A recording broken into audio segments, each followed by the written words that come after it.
শীতের সকালবেলা আমাদের আলুর জমিতে আসছি কারণ বাসায় খাওয়ার জন্য এখান থেকে আলু তুলে নিয়ে যাব আর আলু কত বড় বড় হয়েছে সেটাও দেখবো আর সেই ভিডিও আপনাদের সাথে শেয়ার করব। আশা করছি ভিডিও শুরু থেকে শেষ পর্যন্ত আমার সাথেই থাকবেন। ভিডিওটি আপনাদের কাছে অনেক ভালো লাগবে। ভিডিওর শুরুতেই সবাইকে আমার চ্যানেলে স্বাগতম জানাচ্ছি সময় কিচেন 0.0-তে।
গাছ দেখে মনে করছিলাম আলুগুলা অনেক বড় বড় হবে কারণ গাছগুলো অনেক বড় বড় ছিল।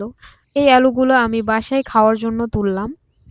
তো ভিডিওটি আপনাদের কাছে কেমন লাগলো? যদি ভালো লেগে থাকে তাহলে অবশ্যই লাইক, কমেন্ট এবং শেয়ার করতে ভুলবেন না। আর এরকম ভিডিও পেতে চ্যানেলটি অবশ্যই সাবস্ক্রাইব করে রাখবেন।